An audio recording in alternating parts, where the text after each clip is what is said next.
You know, I shared my little story with you, Lucas, about spoons, how we used to fish spoons.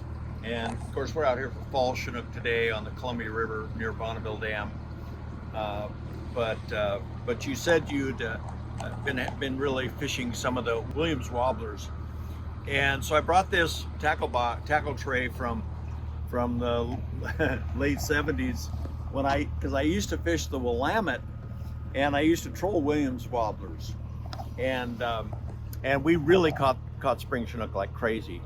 Back then, I was on a sheet metal apprentice, and a friend of mine went out in the Willamette. Came to our class one night. We had classes 2 nights a week then, as part of the apprenticeship program in sheet metal. That's what I was into. And anyway, he comes into class and he talks about how he went spring Chinook fishing the evening before, and he caught his limit. And of course, then the limit was 3, and that was a head turner for me. And I said, "Well, where were you?" And he said, "Well, down by the Ross Island Bridge." And so we went down there the next evening. We didn't have a class. Wednesday, we went down and we launched to Willamette Park, went down by the Ross Island Bridge, and trolled around using Williams Wabblers. And buddy of mine and I, we caught 5 spring Chinook. We had to go to class Thursday night, so no fishing then.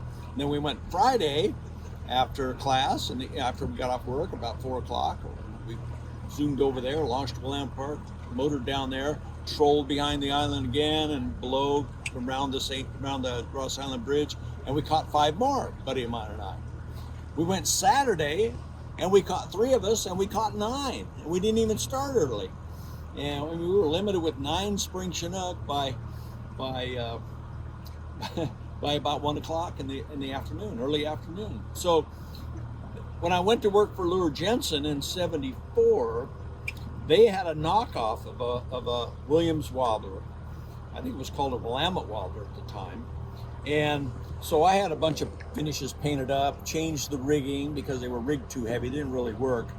The secret to trolling these, we were using like a 4-foot leader, a weight dropper, 18 inches, pretty standard, little trolling outfit, and we would troll in a zigzag pattern.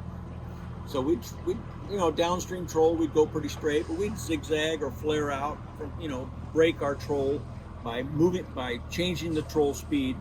And these lures, these Williams Wabblers, when you troll them that way, they troll along with a pretty steady action, and you would do those zigzags, and they would do a little flippy in the water, and them salmon would grab it every time, and it was just unbelievable how many fish we caught. And what we learned was, or what our experience revealed at the time, was that genuine silver plate, not nickel or chrome, but genuine silver plate really fished well in that clear water.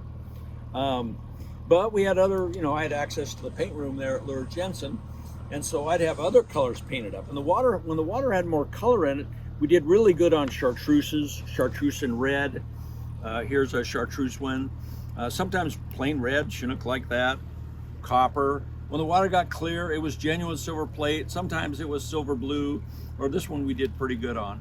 So those spoons for a number of years, they were my bread and butter fishing the Willamette. In fact, I remember one day just fishing occasional evening and weekends, I boated. Between myself and friends, we boated 50 spring Chinook out of the Willamette River. So this is a lure that can really work. And frankly, if you're trolling for salmon and doing a zigzag troll where you're trying to allow that lure to work through the water, and then break your troll by turning, doing a zigzag troll where that lure will do that little floppy, a lot of fish will come up and follow, and when it changes action, that's when they strike. And small boats, little boats, flat bottom sleds, you can really fishtail those boats. You can zigzag troll a lot better with those than you can a big boat. So this is really a small troll, at least in the Willamette. This is a small boat, fishes better than a big boat. And of course, the guys in the Great Lakes, they're big into spoons, but they're usually into more low profile, thinner spoons that maybe mimic the shape of their bait fish. And they graduate up in size as the season progresses, because after all, as the summer season progresses, the bait fish get a little bigger.